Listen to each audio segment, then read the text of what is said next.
kyemmanyi kati Jenerali Yoweri Kaguta Tibahabulwa waali aweekeera era n'omutima gumukuba, kubanga kakati kiri confirmed beyond doubt nti omwagala w'abangi Robert Kyagulanyi Bobi Wine ayingidde ekibuga London eky'eggwanga erya UK, era ng'ono abamu ku bantu abagambibwa okubeera nti balina okulaba oba be balina okulabagana naye mwe muli ne Prime Minister w'eggwanga eryo erya UK amanyikiddwa nga Keir.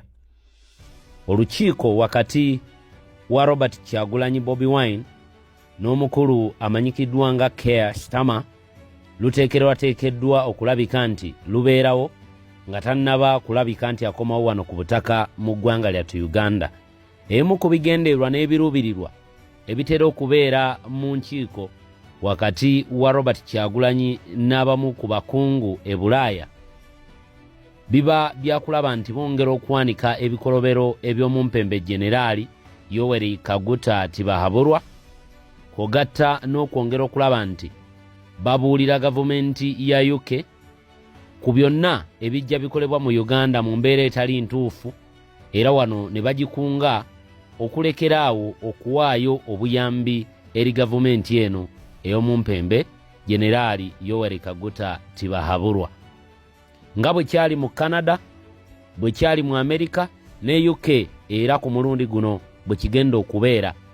Bannayuganda okuva mu bitundu ebyenjawulo mu UK, abamu nga bavudde n'amawanga ageewala ng'aba mu Amerika ne Canada, abamu nga bavudde mu mawanga aga Europe, bonna beeyiye wali mu London okwongera ate okwelkaminga omwagala w'abangi. Ono teyatambudde yekka, yatambudde ne maama Babi Itungo Kyagulanyi, era bwe babadde ku tripu yaabwe, kogatta n'abalala already abali ku lugendo olwo omuli Nubian Lee n'abalala bangi betajja kulabika nti tumenya.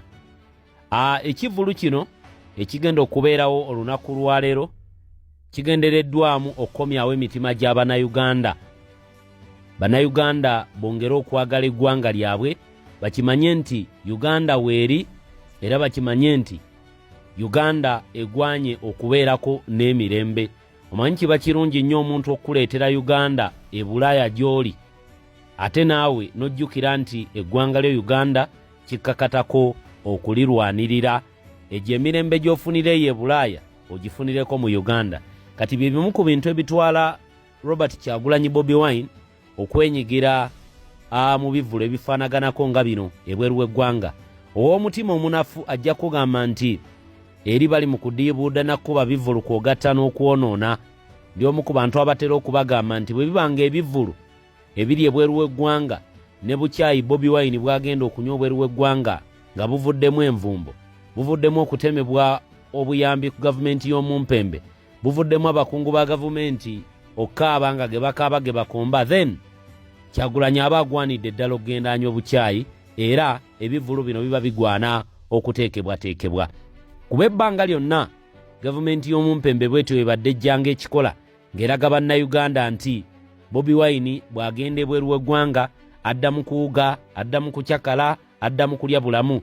Kati bw'abanga ayina ne meeting ey'enjawulo n'omukulu Keir, Prime Minister we UK, then tuba tugenda kufunamu ebibala bingi nnyo, era bwe kaba kacyayi nga Kyagulanyi ayolekedde Bulaaya okukanywa nga kagenda vaamu ebibala nga bino bye tubadde tujja tulabako abamu ku babadde ku ludda oluvuganya gavumenti eno bye bataleetangako mu Uganda.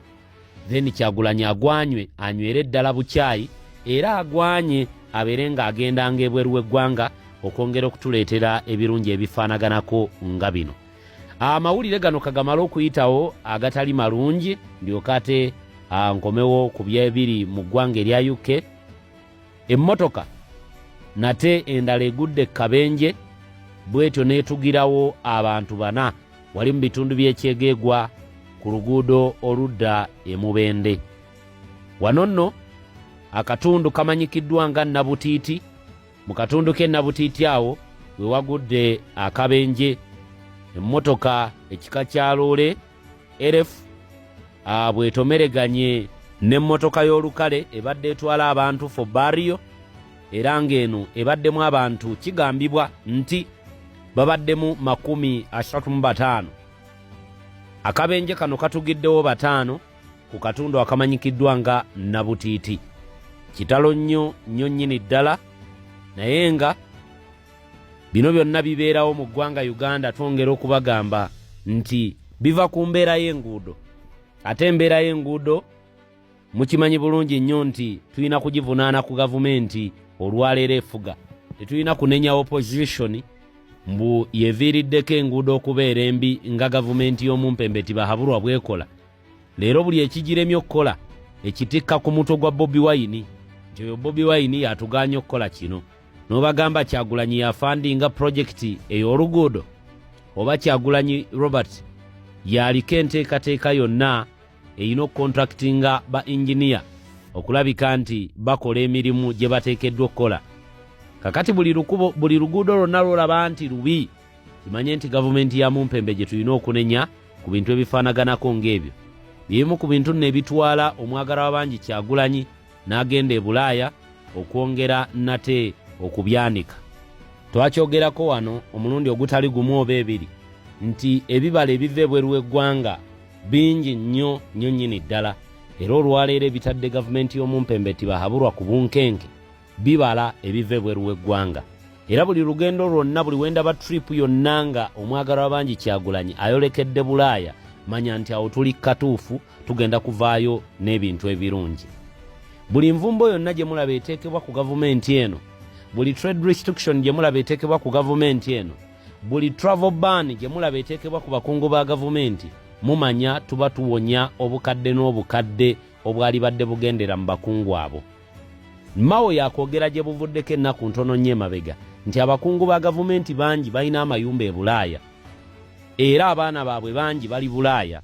Kati buli wabeerawo embeera nga abakungu ba gavumenti batubba nga bayita mu parliament, bo ne bafuluma ne bagenda e Bulaaya ne bakola investment yaabwe ne bagulayo amayumba n'ebintu ebirala, gwe munnayuganda wano ali ku butaka oba olekeddwa ng'okaaba. Beeri baba bagaggawadde nga beetekeratekedde future yaabwe oluvannyuma lw'okukunyagulula n'okukubba. Katulina okulwana ennyo abakungu abagwa mu ttuluba bwe lityo okulaba nti tubamalako emirembe eyo e Bulaaya gye bagenda gye bagula amayumba. Amayumba ago bagafiirwe nga bwe mwalaba ekyatuuka ku Anita Anet Among. Yakanyanga kwegaana nti talina nnyumba UK, naye ng'ate gavumenti ya UK yeegamba nti ffe tukimanya ayina ennyumba e UK, era ne batuwa ne information ku nnyumba ki gye yali ayina. Bagenda okumuteekako envumbo gavumenti ye UK nga bamanyi bulungi nnyo nti ayina biddiiru bingi byabadde akutula mu UK eyo, era nga n'ebyambalo bye yali abigula mu botiki y'emu egulwamu Royal Family. You can imagine ekiteeteeyi kimu nga Anita Among kyayambala kiri mu bukadde bwa Uganda obukunukira okuyingira 40, dola omutwalo mulamba mu 10,021. Kati ebyo byonna njagala gwe munnayuganda obigatte olabe engeri gye boonoonyemu ensimbi y'omuwe w'omusolo ng'egenda mu bintu ebitategeerekeka nga naye bagyonoonera Bulaaya. Bulijjo wano bwe twogera ku bujjanjabi nga tubagamba bakola amalwaliro bagule ebyuma babiteeke mu malwaliro ga gavumenti nga tebeefiirayo, buli bwe bateekebwako envumbo nga tebakyalina ngeri gye bagenda kufuluma genda Bulaaya, kiba kibakakatako okugula ebyuma ebyo ne babireeta wano ewaka ku butaka ne biyamba bannayuganda bonna. Naye engeri gye babeera n'omwagaanya ogw'okufuluma eggwanga bagende bajjanjabirwe e Bulaaya kye bava batatufaako wano. Bye bimu ku bintu Bobi Wine byafuluma agenda abagamba abali eri nti bannange mubatuteereko envumbo.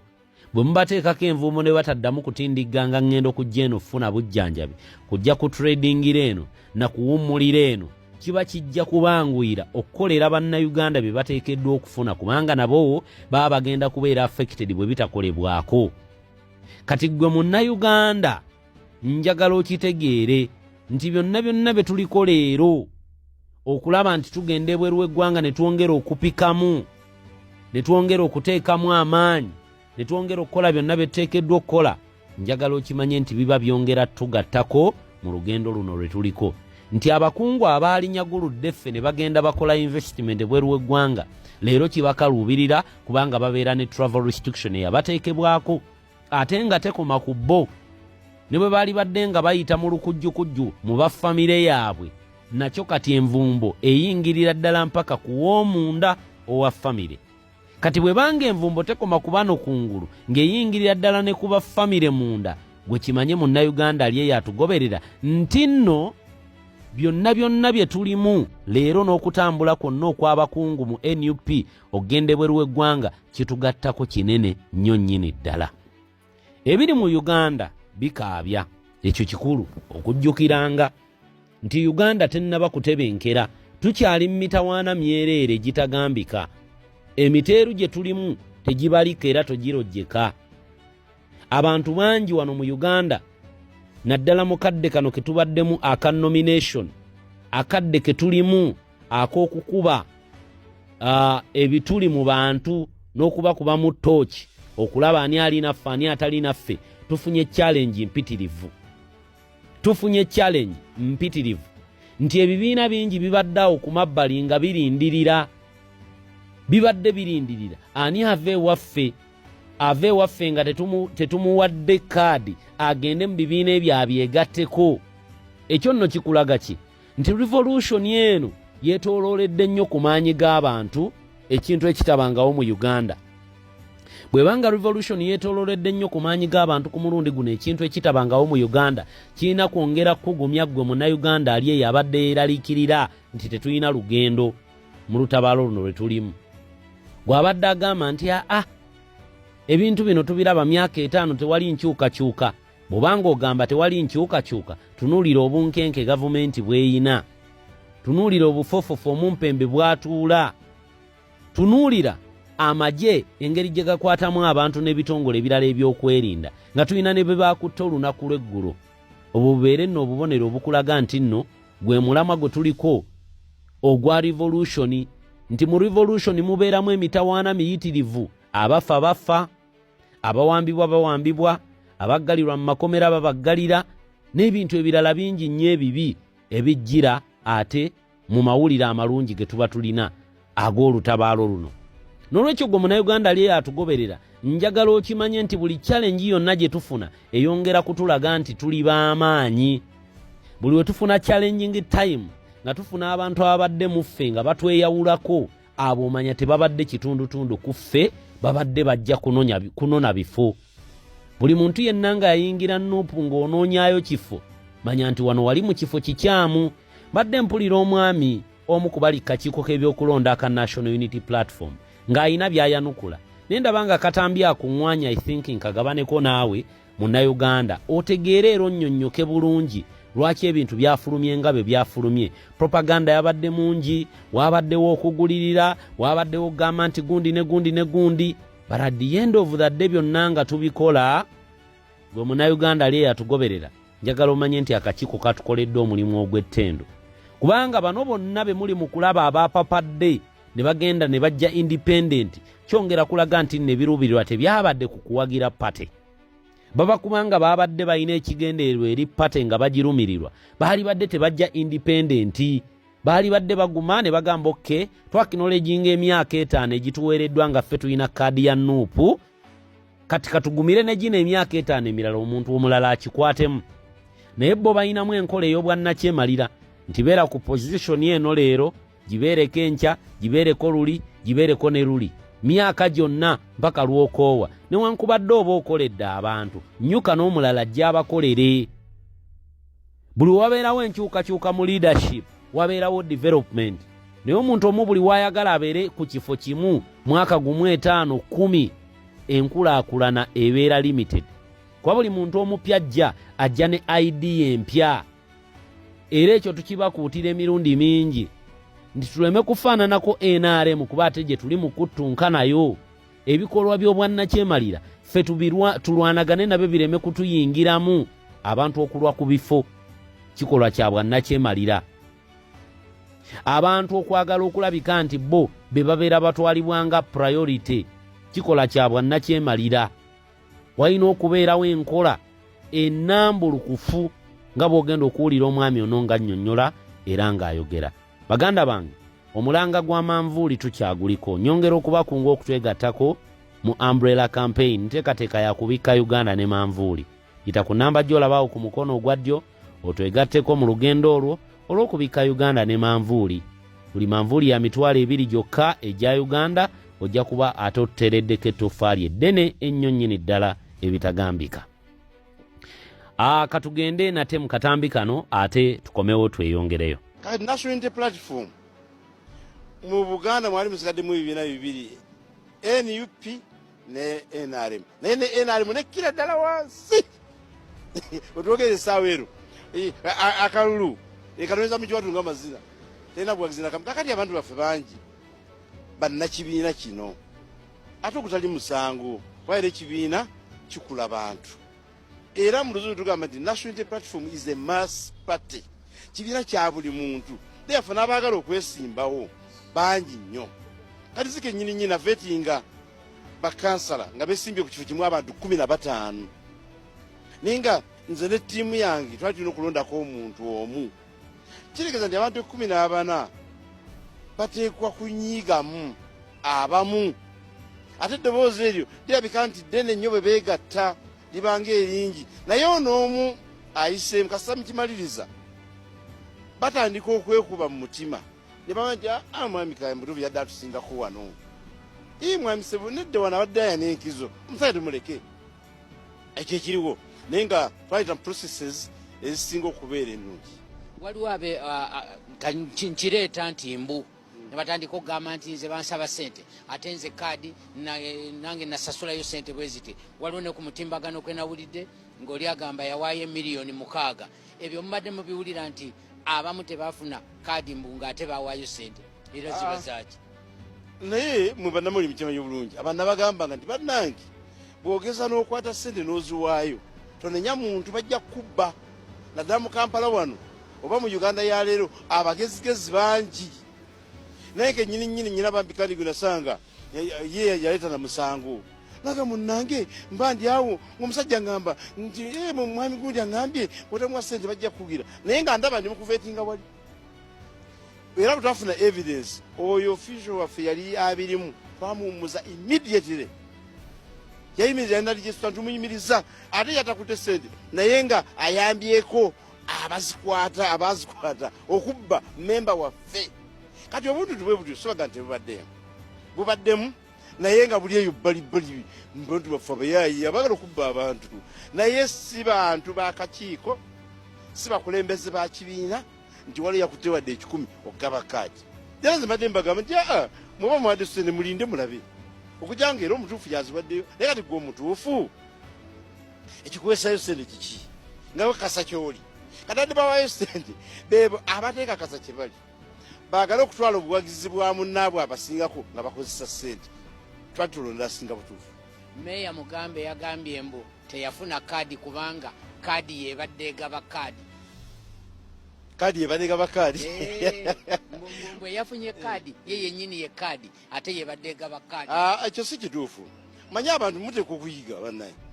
Kati mwagala ekibiina kya National Unity Platform abagiddukanya babeere ba NRM nabiwulyanga neekuuze ate sababu yasimbyeyo ate nze ndi consultant ku byokulonda mu ggwanga lya Uganda. Sina mu National Unity Platform yokka katusobola kuddira muntu amanyi kukola kintu omugaana okukikola ng'olwokuba yasimbye ku kafuko bwa kansala Nakawa. No tutuba mutuufu. Bwe mba nkola emirimu nkola gya Uganda yonna. Nubyaniri mukulembeze wa kibiina kyogamba nti agenda okukola emirimu gy'ekibiina ng'omukulembeze w'ekibiina ate okusigala ng'akola emirimu kubanga memba wa National Executive Committee ate okusigala ng'akola emirimu ate kimuggyako ddembe kuvuganya. Naye mukulu Mugambe yakimanyi sagala mwogerako nze kubanga era memba waffe era akimanyi bulungi nti bwe yali afuna kaadi yagifuna tabadde nayo. Omuntu omumanyi kyolina okukola era yekasa kyoli ng'okkiriza mu struggle revolution osobola kwebaza myaka 5 pate gyekuwadde. Niba njala kwebaza ekibiina kya National Unity Platform kimpadde kaadi n'emyaka 5 n'enkulembera eggombolola ey'Ennakawa n'awalala. Bwe twali tugimuwa nubya nti yaliiwo era enduza yimu kubagimuwa kati nsobola kubeera nsonga. Kakati waliwo abaleeta lwaki gw'oli muntu mutuufu ow'okubuuza ebibuuzo bino. Oli n'agamba ffe batumye kaadi mbu twagende Galuga, ffe batumye kaadi mbu batuteebereza tukukuta ne NRM tukukuta ne Piraawo. Kati ekibuuzo kyebuuza kituufu. Nange nnyina gwe nalaba nga mukakasa w'Eggaluga nnyina evidence ne mugamba gwendoza tujja kufuna kaadi. Kwange ffe tuli ba National Unity Platform tuwakanya nakyemalira Yoweri Kaguta Museveni nakyemalira yajja mu 1996 abantu bamuyitaga kyali kiru bali bamwagala kwali yajja wera nakyemalira oboti naye bwe yagenda atambula myaka 10 2 3 kati ana yafuka nakyemalira awedde kabalo tekateka tiimu ekuba nakyemalira ate bintu kusanga ngudde nakyemalira mukukuta iyo botugamba kibwena kyogambe gwanga sajja mukulu tusana kufuna kali era noye yajifuje mu accidentally ajja ko yatwise buyisi mikono ababa ise myaka nyaje abatu ise myaka yajangalo kubanga kakati uline Museveni abana bafatufudeko akalulu abantu bamala kufa bane bakuwa akalulu ate goddewo oyo yabatta kweke nyindi oba otegeera era buli abadde amaso gaffe nga mayindi yagende galuka ene lwaka nga balonda speaker wa NRM naye nyina abadde awulira nga aligirute nga yagwesalira dda omusango abadda akimanyi nti ne bwajja singa nakuwa kadi noddayo kati ogende nga obukira waggulu wa Museveni bona awangula kubanga bwoddayo nga wandakako dda luli nodda ekisanja ekyokubiri kitegeeza ate byogenda okukola bigenda kusinga kaawo actually ojja kuba wabulabe ennyo eri ekibiina abo bennyini babadde bajja mu maaso gammwe nga bakimanyi badde basinga okukimanya nga basinga n'okutya naye buuza omulaba biddamu ng'akankana omubuzo we ebyeggaluka byakomawa anti akali munange nno nze gajjo nimerese bufu nga bummanyi ndowooza nti kikyamwayi Museveni okubanga akyali ku ntebe y'eggwanga kati okusanga ng'onyumya naye ng'oyogera naye Yoweri Kaguta Museveni ku bikolobero byakoze naye kennyini nga mwendi omusango bandekako mwaluwa teguvangawo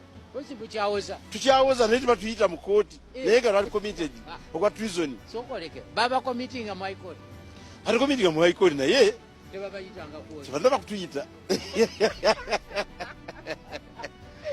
sonoza bwe tubatumanye ebyo tetusaba kukkiriza kibiina kino ekiganzi eky'abantu obuntu obutono okukijja ku mulamu kati ebigambo ebyo k'obiwulidde programu ene wagiddwa Sheikh Ashraf omulombi w'edduwa munoonyeeko ku namba yo eri awo gwe naayina embeera mweyita etali nnungi akulombera edduwa embeera ejja kubeera ng'ate efuuka malidaadi nyongera okubakunga nti amaanyi g'abantu we twogerera ge gaditamininga buli kintu kyonna ekiba kigenda okukolebwa mu ggwanga lino amaanyi g'abantu ge gaditamininga buli kintu kyonna ekiba kigenda okukolebwa mu ggwanga lino leero we twogerera amawulire g'enfuna agaakagwawo mu kifo ky'okumiitinga ate Prime Minister owa UK omwagalwa w'abangi Robert Kyagulanyi Bobi Wine leero ate alabyemu deputy omujja amanyikiddwa nga David Lammy.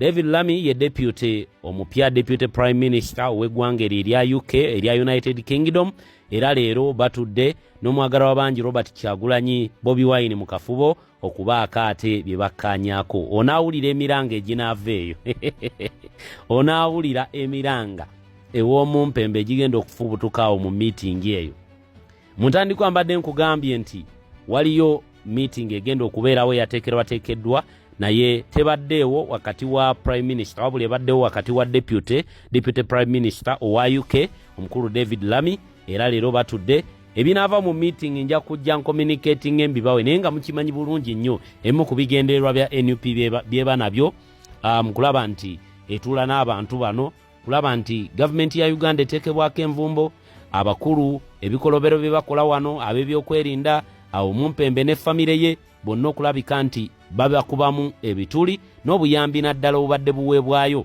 naddala mukadde kano nga tugenda mu kalulu Robert Kyagulanyi Bobi Wine aluubirira nnyo UK okuyimirira wamu naye okumuyambako nate mu nteekateeka eno ey'akalulu ketugendamu meeting ebaddewo wakati wa David Lammy n'omwagalwa w'abangi Kyagulanyi kati ebifaananyi ebyo mubirabye kungulu awo katuleme kwetooloola nnyo genda wala kanfundikire n'akatambi kano yetiba habulwa nkiwaakalira akawulira abankuumire tuddiŋŋane mu vidiyo eddako.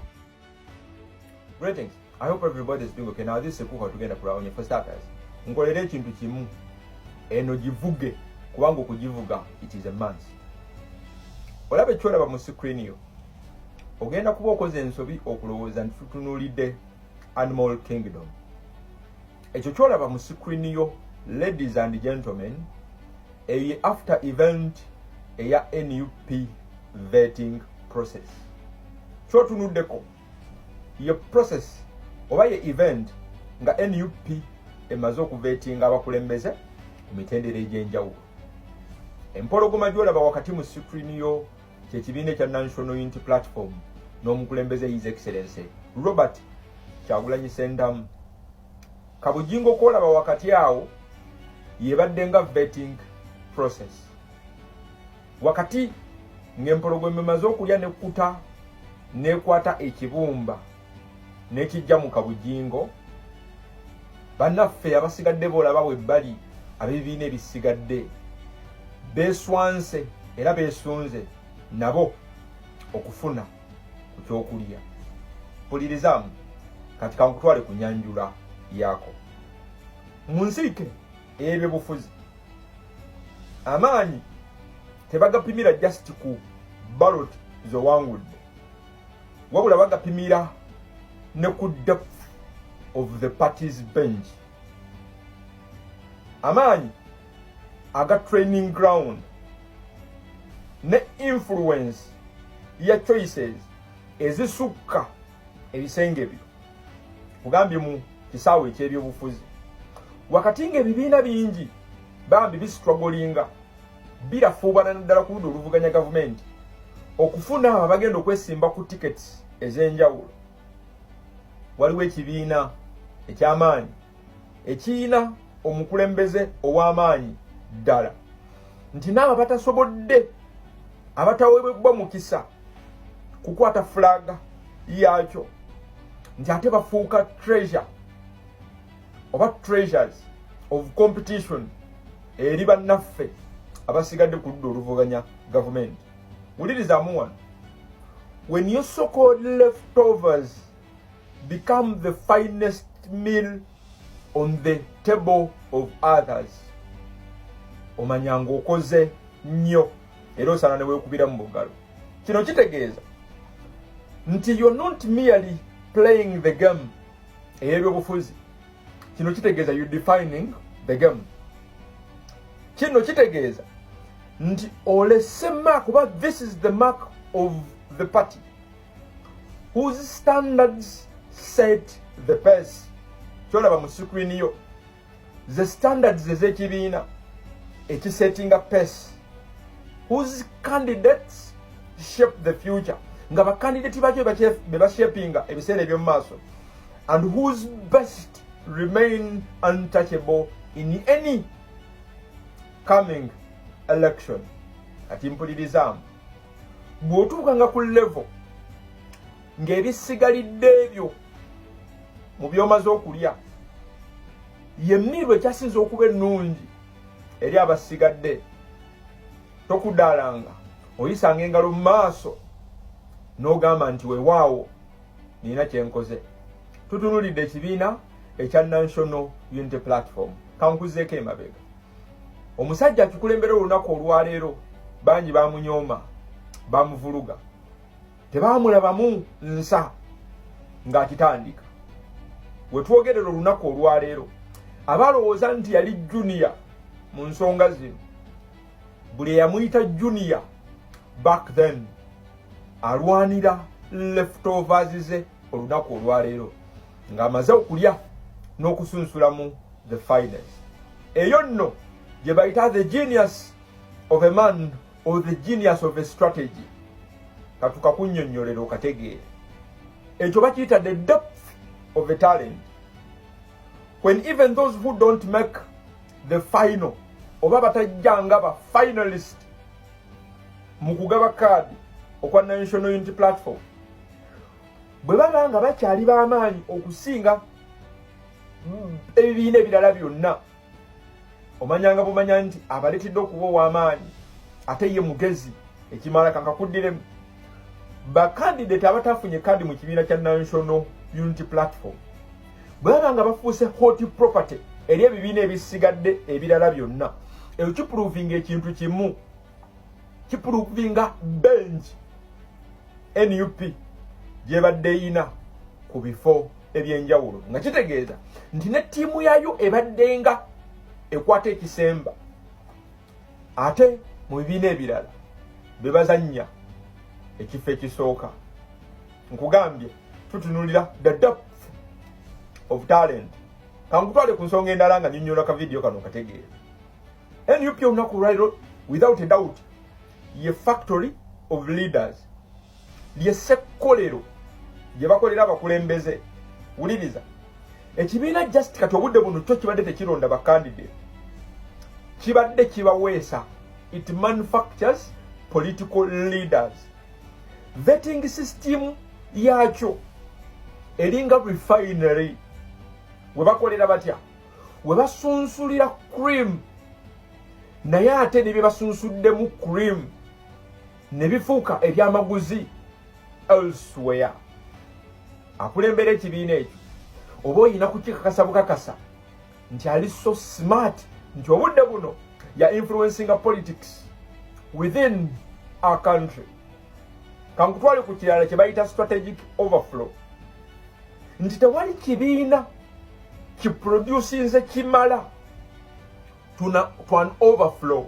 Nti NUP bwe yagenze mu factory ya producinze kingi ne kibimba yayiye mu kikopo ne kiyiika. Nti ne overflow ebyayise